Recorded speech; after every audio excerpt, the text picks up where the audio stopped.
Assalamualaikum warahmatullahi wabarakatuh. Alhamdulillah hari ini kita kedatangan seorang sahabat. Sahabat ini kebetulan adalah orang yang pastinya berkompeten untuk menjawab pertanyaan-pertanyaan yang lagi ngetren saat ini nih. Saat ini kan kita lagi masa pandemik COVID. Dari dulu saya selalu mencari siapa ya sahabat yang bisa menjawab pertanyaan-pertanyaan yang ada di kepala soal COVID ini. Alhamdulillah hari ini sudah hadir bersama kita Dokter Kiki. Halo, dokter. Hai. Hai. Dokter apa kabar? Alhamdulillah baik.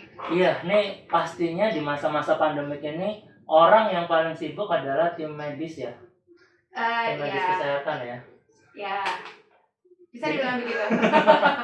Sebenarnya sibuknya ya pasti kan kita kerja seperti biasa gitu kan. Ada shiftnya dan sebagainya. Cuma di saat COVID ini jadi lebih karena precautionnya jadi lebih tinggi, jadi butuh waktu. Misalnya saya kerja jam 7 gitu misalnya, karena harus pakai perlengkapan dulu dan sebagainya, jadi mungkin lebih butuh waktu itunya aja sih. Untuk kerjanya sih harusnya same ya, karena kan toh kita shiftnya tetap sama dari dulu sampai sekarang. Oke.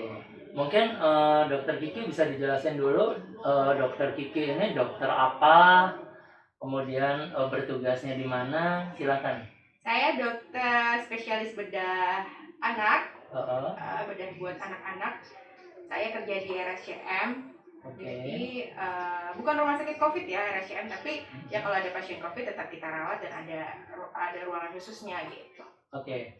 Jadi memang khusus untuk bedah anak. Saya spesialis bedah untuk anak-anak. Iya, kenapa dulu yang dipilih itu, Dok? Kenapa ya? Bedah itu saya tuh tipe orang yang ingin ada tindakannya, kan dokter ada yang ada tindakan ada yang enggak ya. Saya lebih suka yang ada tindakannya, jadi saya bisa jahit, saya bisa mengoperasi gitu. Nah kebetulan makanya saya masuk bedah. Dan kebetulan lagi kenapa saya pilihnya anak-anak, karena saya bisa mengubah hidup anak-anak menjadi lebih baik lah gitu dengan adanya tindakan yang saya lakukan. Karena kan biasa penyakit bedah anak itu penyakit yang kongenital bawaan, jadi kayak nggak punya anus atau apalah gitu, sehingga saya harus memperbaiki jadi punya anus. Itu kan suatu yang bahagia ya. Iya. Sudah sering melakukan ini juga berarti ya, Dok ya? Apa? Operasi seperti itu. Oh iya, operasi sih emang kegiatan sehari-hari ya kalau jadi dokter bedah. Oke, tadi sudah kita bahas tentang dokter Kiki sebagai ahli bedah. Nah, sekarang saya mencoba menarik ke arah COVID. Saya masih ingat nih, Dok, dulu ketika masih baru-barunya awal COVID, saya nggak tahu apakah saya yang salah mengerti ataukah memang ada pemberitaan yang distorsi. Setahu saya dulu itu dibilangnya virus COVID ini tidak bisa menyerang anak. Awal dulu saya masih ingat kenapa, karena saya ikut bikin poster, banner kayak gitu. Boleh mungkin dijelaskan, dokter? Oke. Jadi sebenarnya bukan nggak bisa menyerang anak ya, bisa, tapi manifestasi klinisnya tidak seperti orang dewasa dan terutama yang orang-orang yang punya penyakit penyerta kayak hipertensi, kencing manis, itu kan biasanya orang-orang udah dewasa kan. Nah pada anak-anak ini jarang kan yang berpenyakit seperti itu. Nah jadi kena, anak-anak tetap kena, cuma tidak ada gejala. Nah justru anak-anak yang tidak ada gejala inilah yang bisa menjadi carrier untuk orang tuanya, kakek neneknya gitu. Jadi dianya nggak sakit, tapi orang tuanya bisa sakit gitu. Berarti OTG itu menyerang anak-anak dulu kali ya, orang tanpa gejalanya ini ya? Menyerang siapa saja, Siapa saja ya? tidak menyerang anak gitu. Oke, kalau misalnya kita kemarin kita ngelihat ada satu, kita bahas case by case ya. Ada yang masih ngikutin kasusnya Jering. Ya baca di ya. Kita baca di media itu. Kalau nggak salah Jering bilang karena memang ya selain yang dia ada kata-kata tidak baik soal ID. Lepas dari itu dia sebenarnya kan prihatin karena seorang ibu yang mau melahirkan harus direpit dulu, ditolong gitu ya. Iya, kalau nggak ditolong atau hasil tesnya mungkin tidak keluar, sehingga kalau nggak keluar nggak berani ada tindakan gitu, sehingga kalau nggak salah itu ada yang meninggal ya, kalau yang dari dia cerita di Bali itu bagaimana ya kita menyikapi antara COVID dan orang-orang yang memang membutuhkan pertolongan dalam waktu singkat. Which is ini kan cuma satu contoh nih dok, satu contoh tentang kelahiran. Tapi kan banyak ya, misalnya orang yang kayak penyakit lain yang memang sekarang ini kayaknya semuanya tersembunyi, COVID-nya ini yang naik nih. Nah itu menyikapinya gimana ya sebagai tenaga medis? Jadi betul ya, jadi semua penyakit selain COVID jadi lebih terabaikan. Sulit, bukan terabaikan sih. Tapi karena jadi pasien-pasiennya kan harus di screening dulu. Setiap masuk rumah sakit pasien itu di screening. Even itu cuma gitu, pasti akan ada pertanyaan untuk pada demam nggak, ada pernah riwayat ke mana nggak, atau di rumahnya ada yang COVID nggak, pasti ada pertanyaan itu sebelum masuk gitu.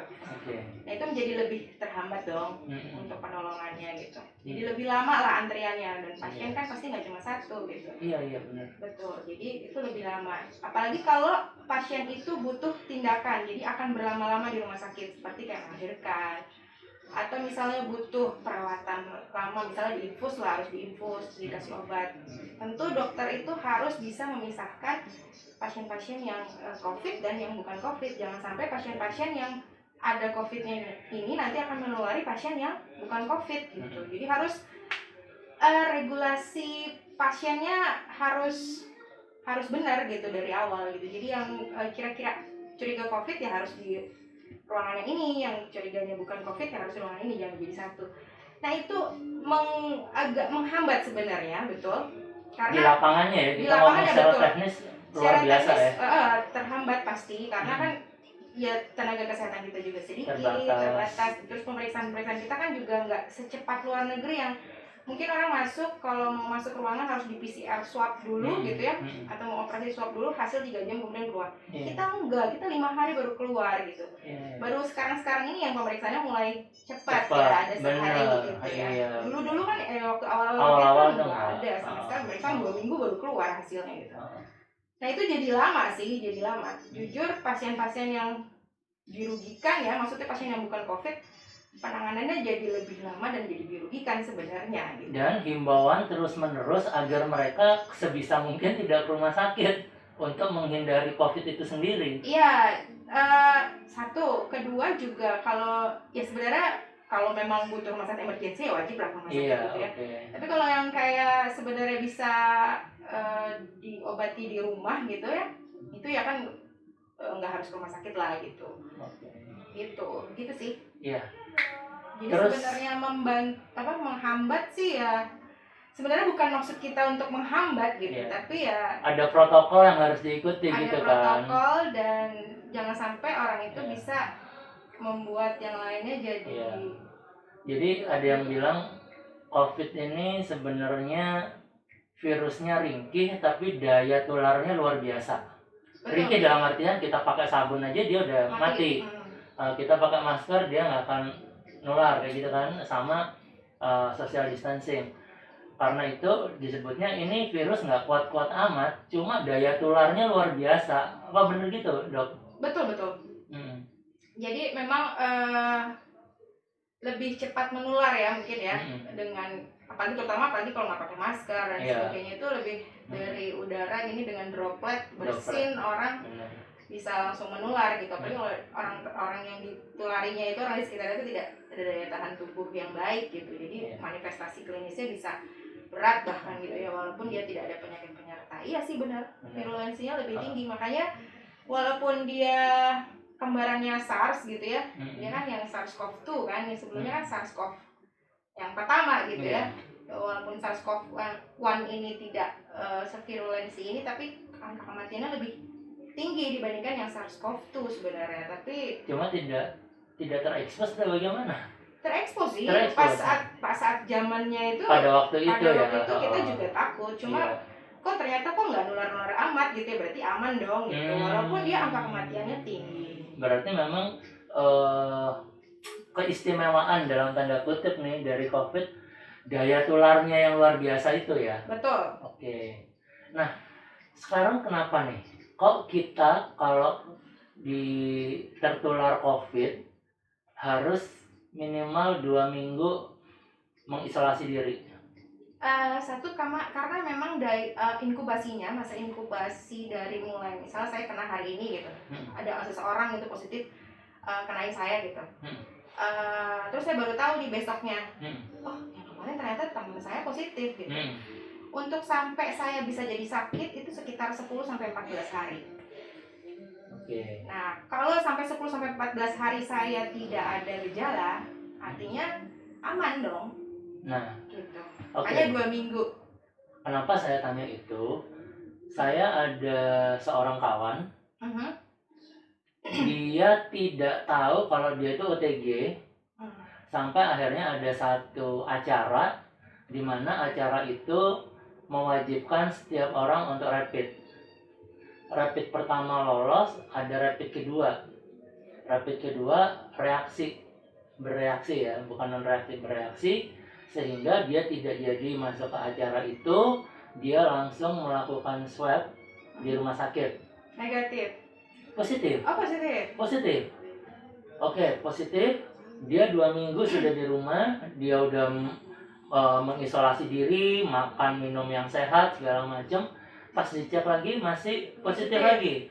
Jadi kalau nggak salah ini adalah sudah 2 minggu kedua, sudah sebulan. Dia masih positif juga. Dia masih positif. Terakhir dia di apa namanya? Kalau ininya yang dilihat bukan swab. Ronsen. Bukan ronsen, apa ya, untuk mengetahui ada apa di dadanya itu, ada virus itu selain di swab, di scan ya mungkin ya, CT scan, thorax. Masih ada tapi udah landai, sudah tidak seperti yang dulu. Nah, berarti memang ada kasus-kasus tertentu virus ini bisa lebih lama di dalam tubuh kita ya. Betul banget. Jadi memang ada teman saya juga positifnya lama banget, bisa sampai 1,5 bulan ya. Teman saya masih positif terus, jadi di swab. Biasanya kan dari swab pertama ke swab kedua seminggu ya, kemudian di swab masih positif, habis itu di swab lagi masih positif lagi. Dan penilaian tidak hanya dari swab. Kalau untuk penyembuhannya, untuk diagnosis itu dari swab. Swabnya positif, PCR swab positif itu tegak udah COVID-nya gitu. Kalau penyembuhan kita tidak bisa bilang sampai swabnya negatif.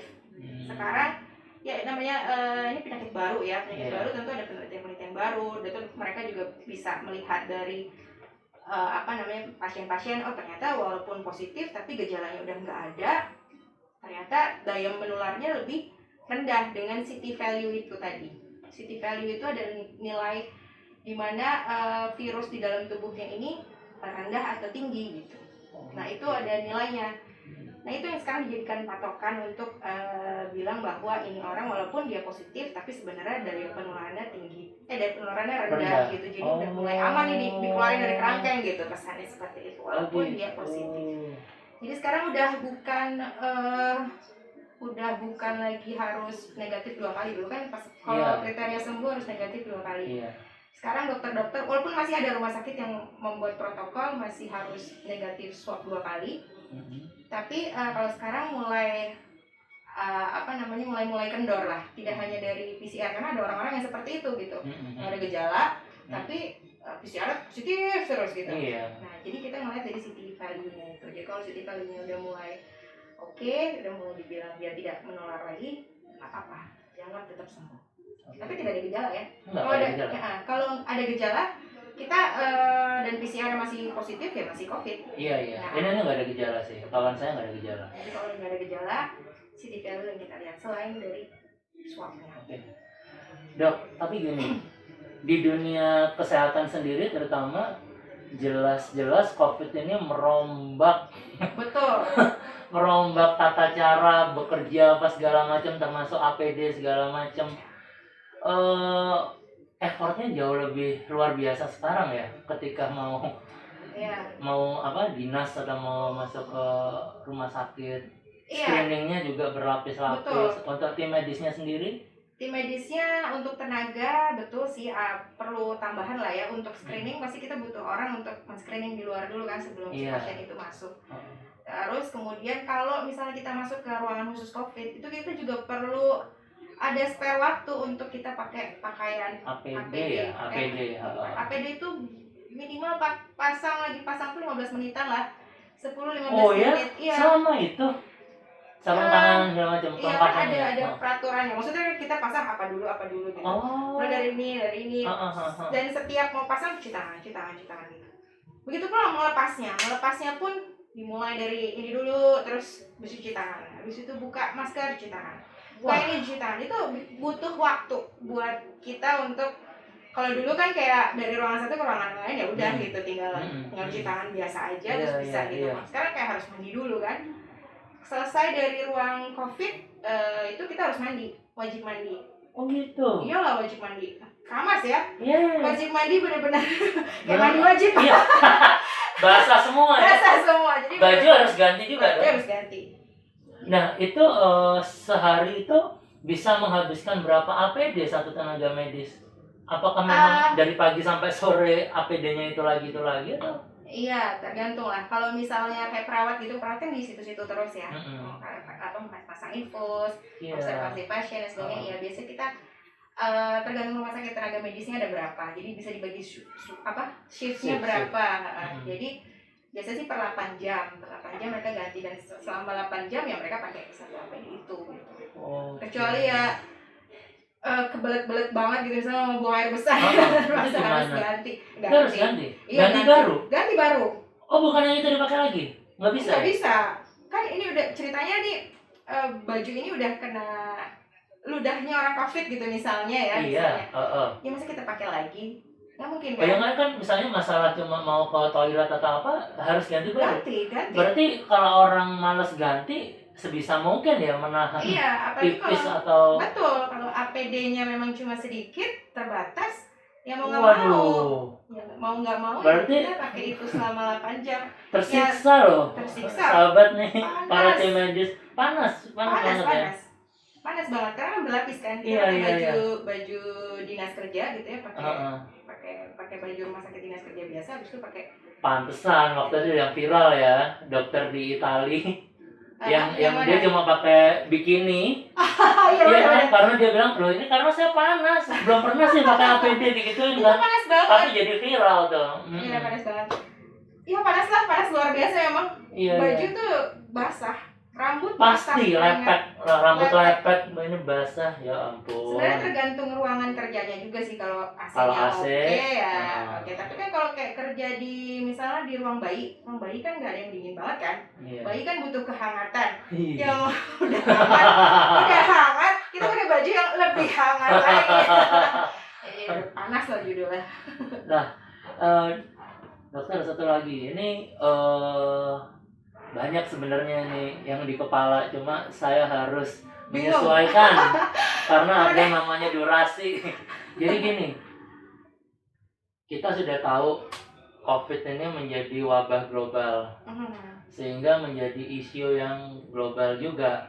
Isu global ini gampang dipolitisir, gampang dipelintir, sampai akhirnya ada beberapa orang yang tidak percaya atau percaya segala macam ya. Lepas dari itu, sebenarnya dana yang dikucurkan untuk COVID ini kan sangat luar biasa. Itu memang apakah memang ada semacam perhitungan setiap orang yang COVID itu dapat dana berapa? Karena ini rumors ya. Rumors itu berarti saya tidak bisa, belum tentu benar, dan saya tidak mendapatkan data valid, tapi rumors. Rumorsnya bilang banyak di luaran sana orang-orang yang sengaja harus mengakui COVID kalau mau misalnya dia gratis, atau misalnya kalau mau gratis habis itu pulang dapat duit harus tanda tangan COVID. Itu yang pertama. Terus yang kedua, ada juga yang marah-marah karena awalnya tidak COVID, endingnya disuruh tanda tangan bahwa itu kena COVID. Yang ketiga, nggak ada gejala apapun, pas meninggal dinyatakan COVID. Nah, melihat kayak begitu, menurut penilaian dokter, sebenarnya apa sih nih dok yang sedang terjadi di lingkungan medis itu sendiri sehingga banyak simpang siur caruk maruknya informasi kayak begitu. Makanya kita lihat di TV para saudara kerabat yang sibuk untuk merebut jenazah untuk mau dimakamkan sendiri segala macam. Mungkin ada penjelasan dari dokter yang memang sudah memang di bidangnya di situ, mungkin ada yang bisa di-share. Oke. Jadi dalam mendiagnosis COVID itu tentu nggak semerta-merta PCR swab tadi ya. Kita pasti melihat dari gejala, dimulai dari gejala yang bisa kita tanyakan nih melalui anamnesis kalau dokter bilangnya. Jadi ditanyain, Bu, ada demam tidak, ada batuk gak, ada sesak gak, seperti itu. Gejalanya itu ada, tentu kita mulai pemeriksaan fisik, dimulai periksa dadanya, ada bunyi-bunyi sesuatu nggak di dadanya gitu kan. Habis itu kita mulai periksa lab. Ada dari lab itu ada bukti yang ke arah COVID ya. Labnya emang agak sebenarnya mirip dengan penyakit-penyakit lain, tapi adalah nilai-nilai yang bisa kita pegang bahwa oh ini kemungkinan COVID, betul. Terus setelah itu ada ronsen, ada CT scan juga diperlukan, dan ada PCR. Tentu semua itu kita nggak bisa bilang diagnosis cuma tanda tangan dari COVID aja kan. Untuk membuktikan COVID itu harus ada anamnesis, pemeriksaan fisik, lab, pemeriksaan penunjang yang tentu menuju ke arah sana gitu. Walaupun bisa aja di OTG kan, bisa aja di OTG bisa gitu. Tapi kan kalau OTG mah kayak nggak ada gejala dong, harusnya nggak meninggal dong. Ya, untuk mendiagnosis COVID itu harus seperti itu gitu. Semua penyakit dokter tuh harus mendiagnosis seperti itu, nggak semerta-merta. Kalau seandainya ada rumah sakit atau dokter atau tenaga medis yang melakukan hal itu, oknum gitu ya. Kita sebut aja oknum ya, karena kita nggak tahu juga ya benar atau tidak gitu ya. Melakukan hal itu ya dia harus bisa membuktikan itu gitu. Maksudnya kalau dia memang cuma tanda tangan keluarga COVID atau enggak, kenapa keluarganya mau atau pasiennya mau gitu kan. Harus ada bukti dong, ada anamnesis, pemeriksaan fisik, lab, ronsen dan sebagainya. Nggak semerta-merta Bu di COVID-in aja tanda tangan biar bisa gratis gitu. Harusnya sih dengan hati nurani yang baik gitu ya. Ini bukan ngomongin tenaga medis, ini ngomongin manusia ya. Harusnya sih nggak seperti itu gitu ya. Ya kalau seandainya memang ada terjadi seperti itu, bisa jadi kita sebutnya oknum. Ya, kita sebut oknum itu ya harus dilacak, harus ditangkep lah menurut saya gitu. Itu kan ngambil duit rakyat lah. Setuju, karena memang di luar itu semua tidak bisa dipungkiri bahwasanya dananya luar biasa untuk COVID ini. Betul. Sangat luar biasa, bahkan sampai ke daerah-daerah pun kalau penanganan untuk penanganan masalah finansialnya nggak beres juga itu luar biasa penyimpangannya pasti sampai di daerah. Betul, misalnya tadinya 1M bisa jadi 100.000 kan? Nah, itu dia. Dan memang berita-berita itu nggak bisa dipungkiri, selentingan tuh didengar terus gitu loh dok. Jadi sehingga apa ya sih kayak begini, apa ya sih rumah sakit mungkin tadi yang dokter kasih tahu itu adalah SOP yang bakunya mungkin, tapi kan kita nggak tahu ya dengan oknum-oknum itu yang bisa mempersingkat itu kayak begitu. Karena kita bisa ambil contoh ada yang kasus di bandara itu loh dok. Iya. Yang rapid yang tiba-tiba katanya negatif jadi positif. Iya positif, padahal nih orang sebelum ke bandara juga udah rapid negatif. Cuma karena diwajibkan harus rapid lagi, maka dia rapid lagi. Berarti memang ya itulah Indonesia ya mungkin ya. Oknum-oknumnya sangat bisa mengolah itu. Betul. Kayak gitu. Jadi sebelum kita mulai on air, saya sempat berdialog sama Dokter Kiki bahwasanya vaksin itu membutuhkan waktu 10-15 tahun. Tapi ketika kita berbicara soal COVID, vaksin itu bisa jadi dalam waktu nggak nyampe dari setahun. Mungkin ada penjelasan dok soal vaksin khusus COVID ini. Iya. Terutama mungkin yang tahap pertama kita beli dari Cina ya. Gimana tuh? Jadi seluruh dunia berlomba-lomba untuk membuat vaksin ya gitu. Jadi WHO kan semua data dikumpulin lah ya sama WHO. Dari ada 100-an lebih, 140, 150 lebih itu mendaftarkan diri bahwa ingin mengujikan vaksin buatannya gitu, semua negara, semua perusahaan obat gitu ya.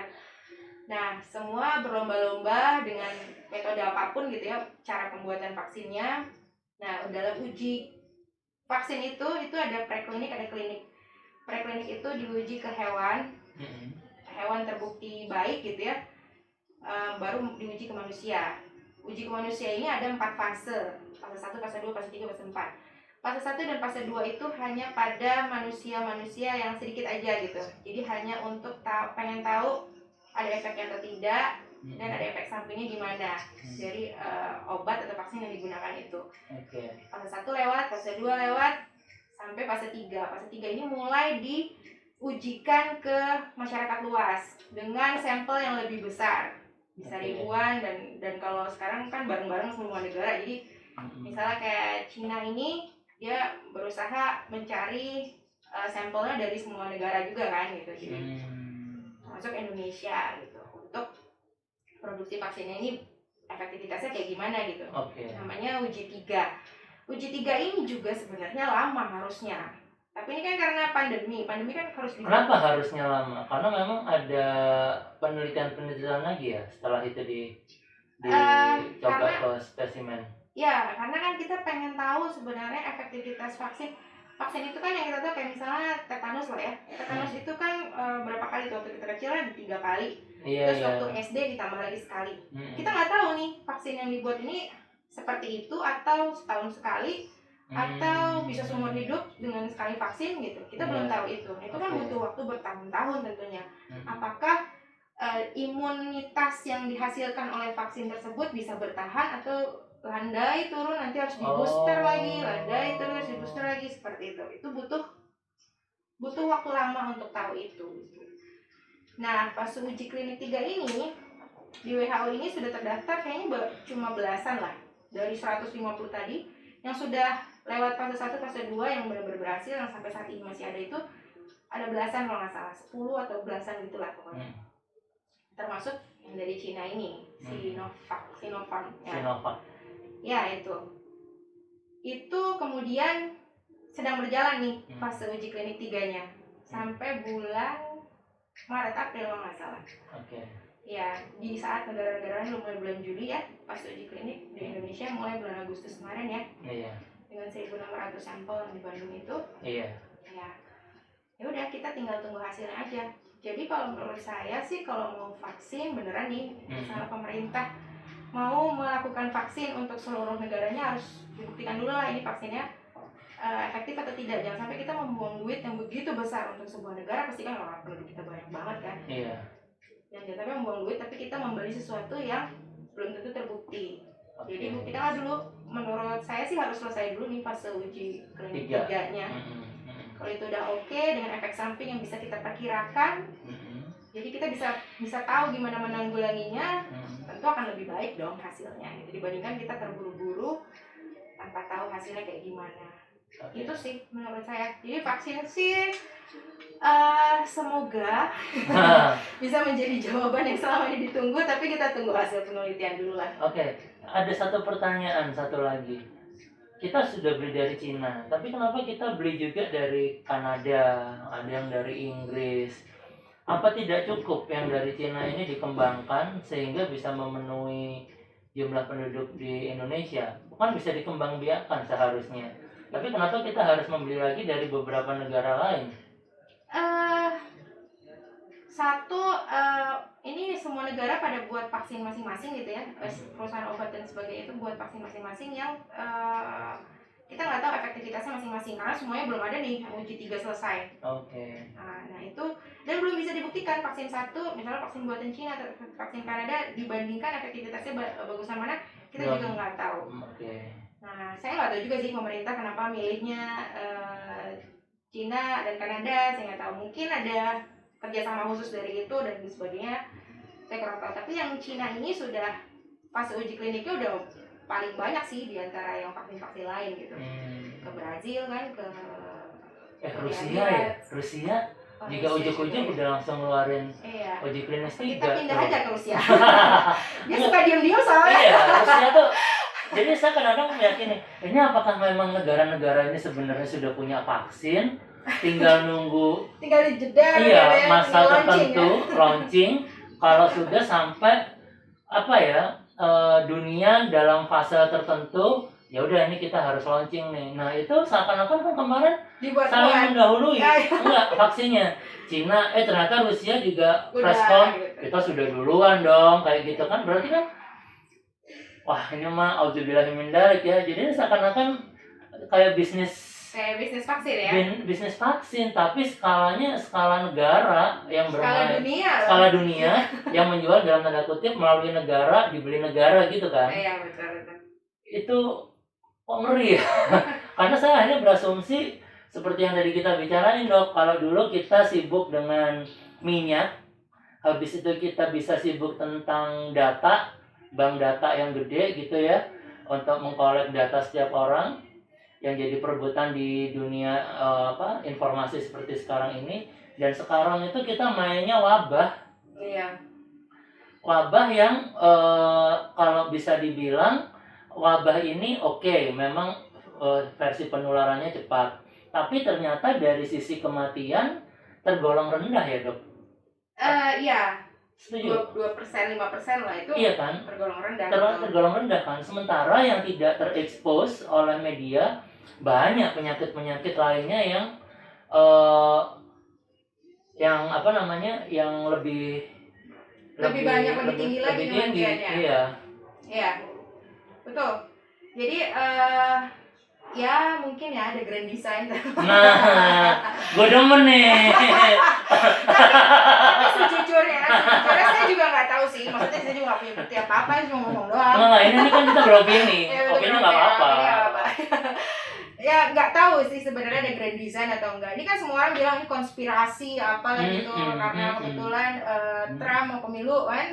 Iya. Oh iya, sama gitu. Apakah ini Amerika versus Cina, apakah ini liberal versus republik gitu. Kita nggak tahu. Enggak, tapi yang saya potong. Yang saya juga kaget nih, Trump kan ngaku kena COVID 2 hari loh. Tahu-tahu dia bisa kampanye.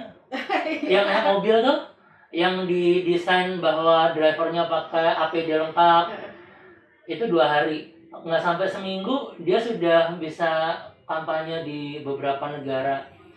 Apakah memang Amerika sebenarnya juga udah punya vaksinnya? Gue diam-diam aja. Iya. Aduh, saya nggak tahu ya karena saya nggak punya bukti. Iya. Punya bukti juga. Tapi memang penyakit ini blow up-nya luar biasa ya. Luar biasa.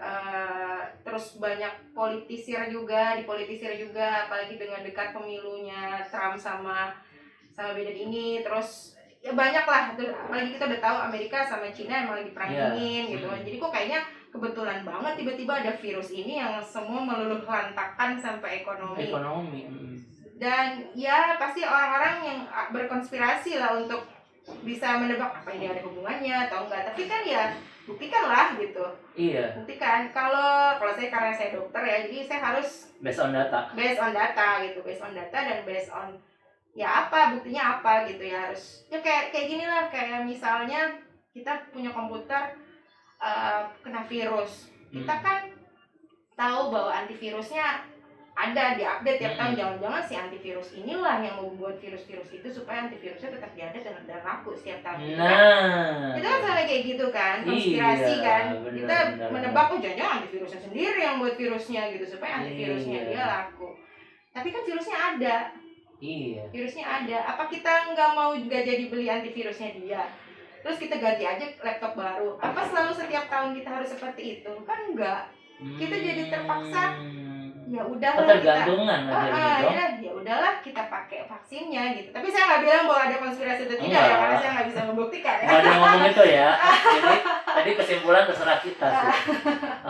Gitu. Jadi ya tapi virusnya memang ada real. Virusnya ada real. Gitu. Nah itu juga masih ingat Menteri Kesehatan kita terdahulu? Betul. Siapa? Kamu lupa ya? Iya. Aduh, itu kalau apakah masuknya ketawa kita udah droplet kemana-mana nih. Benar. Itu kan juga yang menyatakan. Jadi yang saya juga kok sedikit meyakini bahwa ini dipolitisir, karena pada waktu itu sang menteri, Bu Menteri ini juga menentang keras ketika WHO mengumumkan bahwa Indonesia pandemi untuk SARS. Bahkan bisa dibuktikan ternyata tidak. Padahal pada waktu itu vaksinnya sudah ada dan akhirnya tidak dibeli oleh Indonesia. Sehingga ya kita tahu lah ya, nggak tahu itu ada teori konspirasi atau apa. Beliau dituduhkan yang macam-macam sehingga beliau masuk ke penjara kayak begitu. Nah, berkaitan dengan itu sebenarnya kalau yang ini, kalau tanpa media yang berulang-ulang memberitakan ini, sebenarnya apakah memang segawat ini? Apakah ini bagian dari terbentuknya opini yang sangat kuat dan ditunjang sama apa yang pemerintah lakukan ya? Maksudnya pakai masker apa segala macam sampai ada operasi justisi. Itu kan semua selalu tergaung kan, sehingga seakan-akan ini jadi satu penyakit yang luar biasa gitu. Virusnya ada, dan bukan virulensi, apa namanya, penularannya betul cepat. Itu sih yang sebenarnya dua ini yang harus kita yakini sekarang lah, terlepas itu dari konspirasi atau tidak gitu. Karena saya melihat sendiri gitu ya, dengan mata kepala sendiri, teman-teman saya, rekan-rekan saya yang sakit masuk ICU, ada yang sembuh, ada yang tidak, ada yang meninggal, walaupun dia nggak ada penyakit penyerta loh mungkin ya. Katanya kan sekarang kalau COVID ada penyakit penyerta, kemungkinan dia kena COVID itu menjadi lebih besar dan menjadi lebih buruk gejalanya. Ternyata nggak juga gitu. Ada juga orang-orang yang nggak ada penyakit penyerta. Penyakit penyerta tuh kayak hipertensi, kencing manis, asma gitu-gitu. Nah, yang nggak ada penyakit itu pun ternyata kena COVID juga dan berat dan bisa meninggal juga gitu. Dan saya melihat sendiri teman-teman saya seperti itu gitu. Jadi betul virusnya ada dan kita nggak mau dong keluarga kita kena hal seperti itu. Jadi ya preventif harus jalan lah gitu. Itu nggak bisa dipungkiri dan untuk saat ini baru itu yang bisa kita lakukan, preventif. Kuratif mungkin belum bisa. Apalagi vaksinasi belum ada gitu. Jadi ya jalankanlah preventifnya gitu. Cuci tangan, social distancing, pakai masker. Saat ini yang bisa kita lakukan cuma itu gitu. Iya. Sekarang mungkin ini pertanyaan terakhir sebelum nanti ada statement dari Dokter Kiki. Apakah setelah nanti vaksinnya terdistribusi, kan seharusnya vaksin itu terdistribusi ke masyarakat setelah uji klinis ketiga ini dinilai sukses. Ketika sudah dinilai sukses dan terdistribusi, apakah itu akan menyelesaikan masalah yang sudah setahun ini kita alami nih dok, tentang si COVID ini? Semua based on hasil penelitian ya. Jadi kalau hasil penelitian bilang efektivitasnya baik, 70% oke, ya mungkin kita akan jalankan itu. 70%? Efektivitas vaksinnya gitu maksudnya. Minimal 70%. Oh minimal ya, itu oke. Ya kalau itu sudah dinilai baik, kalau 50% mah kan 50-50 kayaknya 50-50, jadi kayak rugi dong, malah kayaknya buang duit aja gitu kan. Ya harus dinilai dong efektivitasnya kayak gimana dengan sampel yang 1.600 tadi, dengan tentu yang di dunia juga lah ya kan, nggak cuma di Indonesia penelitiannya. Ya itu kalau itu udah baik, ya hopefully kita juga gak usah pakai masker lagi. Iya benar. Tapi penelitian ini juga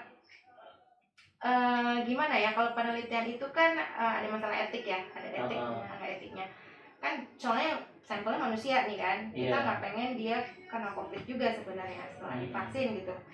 Setelah divaksin kita kan pengen jajal nih sebenarnya dia beneran efektif nggak sih nih vaksinnya. Coba dia lepas masker terus masuk ke ruang COVID kayak gitu kan, tapi kan nggak etis dong. Oh iya ya. Ya kan kita nggak tahu, harusnya kan seperti itu dong. Benar. Gitu. Ya, tapi kan tidak dilakukan seperti itu. Jadi nanti kita lihat aja hasil penelitian. Sorry dok, saya ada kurang jelas itu tentang ini. Katanya yang disuntik vaksin itu kayak random ya, dari 1.600 spesimen ya disebutnya ya. Sampel. Itu katanya ada yang memang vaksin, satu lagi apa gitu? Placebo. Apa? Placebo. Placebo itu apa? Placebo itu jadi isinya bukan vaksin tapi biasa, air biasa lah gitu. Oh gitu. Tujuannya apa? Kenapa harus tidak semua? Jadi gini, itu untuk menghindari bias. Jadi kita kalau bikin penelitian, apalagi tentang obat-obatan, itu kan apalagi kalau kayak gini ya, vaksin di endorse sama tukang obatnya. Tentu tukang obatnya pengen vaksinnya laku, vaksinnya berhasil, vaksinnya ini. Kayak gitu, tapi kan belum tentu vaksinnya berhasil. Kita menghindari si tukang obatnya seperti itu. Jadi harus random ngambil sampelnya, jadi bukan orang-orang pilihan si tukang obat. Pastikan. Terus kedua, kita harus tahu ini benar-benar efek dari si suntikan vaksinnya atau efek karena placebo. Placebo tuh gini, kayak misalnya lo dikasih obat, misalnya udah nggak apa-apa minum obat aja ini, lo gue bohongin gitu misalnya, ini obat paracetamol gitu misalnya, sembuh gitu, padahal gue cuma kasih obat vitamin C doang, ternyata lo sembuh dari sakit kepala. Oh, itu berarti ada placebo, sugesti ya? Sugesti, efek placebo itu ada efek sugesti. Oh, kita nggak pengen. Jadi ini benar-benar efek dari vaksinnya, bukan efek placebo yang sugestinya. Gue nggak apa-apa gitu. Gue imun tahan ini. Setiap obat harus ada placebo untuk membuktikan bahwa obat itu beneran baik gitu. Jadi ada efeknya, bukan efek placebo saja, bukan efek sugesti aja gitu. Gitu sih. Jadi untuk menghindari bias dan menghindari ada berhubung ini vaksinnya di endorse begitu banyak tukang obat ya, di belakangnya perusahaan-perusahaan obat yang tentu wah untuk laku dari seluruh negara di dunia, pasti dia pengen dia yang paling berhasil dong. Setuju. Jadi harus penelitiannya benar-benar harus random. Ini sebenarnya pertanyaan ini agak mundur sedikit nih sahabat, karena obatnya belum ketemu, akhirnya kita sering jumpai di sosial media orang berinisiatif dengan caranya. Saya pun termasuk yang menggunakan cara itu. Kayak misalnya minyak kayu putih. tapi oke, saya jadi ingat sebelum masuk ke situ. Masih ingat nggak dulu awal-awal pandemi Kementerian Pertanian? Iya, itu pertanian ya. Kehutanan ya. Pertanian ya. Kehutanan ya. Mengeluarkan itu, dan itu kata-katanya jelas loh, ini mampu mencegah COVID. Kemudian ketika udah mau rilis, kan dia menggandeng salah satu perusahaan tuh untuk mendistribusikannya jadi banyak. Diralat dong. Enggak, ini bukan untuk ini. Awalnya menyembuhkan, akhirnya diganti kata-kata untuk mencegah, kayak begitu. Tuh. Terus yang kedua, ada yang bilang kalau minum obat ini ramuan ini, tadinya ngomongnya obat COVID, tapi begitu itu viral sehingga diganti, oh enggak ini ramuan segala macam, karena takut dipolisikan kan pada waktu itu. Oh jadi seakan-akan dalam frame saya, hal-hal yang tadinya itu dinyatakan bisa, ujuk-ujuk jadi nggak bisa, atau ujuk-ujuk dirubah menjadi mencegah. Itu apakah memang nanti goalsnya ya udah yang paling benar itu vaksin ini, bukan itu? Gitu. Ngerti? Atau karena ya itu tadi tujuannya ya, ada tukang obat yang besar di belakang ini, sehingga ketika kita mau berinovasi sendiri-sendiri, bahkan pada waktu itu ada satu universitas bekerja sama-sama BIN dan Angkatan Darat, sudah dinyatakan bisa menemukan obatnya, tapi pas uji klinis di BP POM juga dinyatakan tidak berhasil. Nah, kok saya melihat rangkaian ini sengaja dalam tanda kutip dipatahkan, sehingga yang benar ini hanya si vaksin ini nih. Vaksin ini belum tentu benar loh. Belum tentu benar, tapi seakan-akan ini jangan kita nunggu yang ini nih, kayak gitu. Berarti apa? Opportunity yang ini dibuka, yang ini dimatikan nih. Iya. Sebenarnya kalau saya di kedokteran itu kan ada jurnal-jurnal kedokteran tuh. Jurnal-jurnal kedokteran semuanya itu tentang COVID itu dinomor-satukan, gratis. Jadi kalau mau mengupload, saya punya penelitian tentang COVID, saya mau upload di jurnal tersebut gitu ya, itu gratis sekarang. Karena semua orang berlomba-lomba ingin mencari sesuatu yang bisa bermanfaat di pandemi ini gitu kan. Iya, benar. Itu gratis loh. Itu gratis, dan itu biasanya kalau saya masukin ke jurnal itu kan kadang-kadang bayar bisa sampai jutaan, bisa sampai belasan juta bahkan untuk masukin ke jurnal itu. Apalagi kalau punya obat baru lah gitu, kayak gitu. Nah ini untuk COVID itu gratis. Kalau memang orang-orang tersebut lah gitu misalnya memang sudah menemukan bahwa ini obatnya COVID gitu, ya buktikan dengan penelitian. Kami saja, dokter saja, saintis saja, kita harus pakai beberapa fase gitu untuk sampai bilang bahwa ini goal, ini aman untuk kalian dan ini benar-benar terbukti gitu. duit banyak dan menyangkut hajat Iya. umat banyak gitu. Jadi lo jangan bilang ini obat efektif gitu. Tapi lo udah coba belum di orang hamil, udah coba belum di bayi gitu, udah coba belum di kakek-kakek gitu, bener nggak efektif? Atau cuma coba di keluarga aja gitu. Jadi harus dibuktikan secara saintis gitu. Iya. Ada fasenya gitu. Mungkin itu yang patah-patah itu mungkin tidak bisa dibuktikan. Sebenarnya kalau orang itu tidak patah semangat ya, tidak pantang menyerah gitu ya, mau membuktikan bahwa memang obatnya itu atau memang minyak kayu putih itu terbukti baik gitu, ya buktikan dengan data alur ya, penelitian yang baik gitu, random, tidak bias, iya. bukan hanya di endorse sama tukang minyak kayu putih gitu misalnya. Iya. Ya, kayak gitu sih. Tapi meskipun patah, secara marketing itu oke loh. Maksudnya masih banyak yang mengikuti. Ya termasuk saya lah. Iyalah Kan pasti dari lah. kan masif tuh dari WA ke Betul. WA gitu kan. Vaksin dari WA nggak? Enggak. Kita lewat base jurnal. Iya. Kita nggak pernah obat-obatan. Sekarang tuh banyak obat-obatan. Jadi sebenarnya di dunia ini udah ada banyak obat yang kira-kira berpotensi untuk menyembuhkan atau membantu penyembuhan COVID itu. Ada beberapa antivirus gitu. Oh, yang pada waktu itu diumumin Pak Jokowi di awal dulu ya? Termasuk chloroquine. Iya itu ya. Chloroquine gitu kan. Meskipun harus dengan resep dokter karena ini obat keras, tidak dijual bebas gitu kan. Betul. Itu kan ada obat-obat yang sudah dipakai oleh penyakit-penyakit lain. Terus dicoba sama si virus corona ini, berhasil nggak gitu.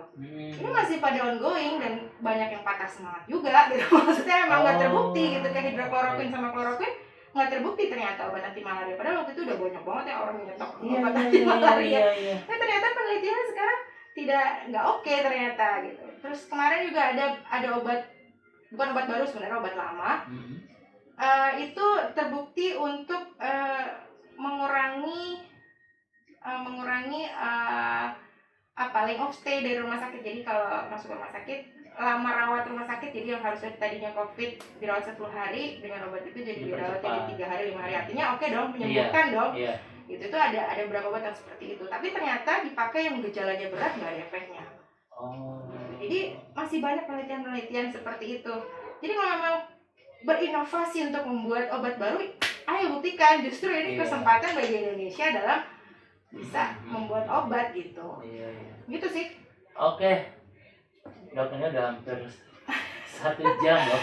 Udah sengaja. Aduh, nggak tahu ya nih sahabat.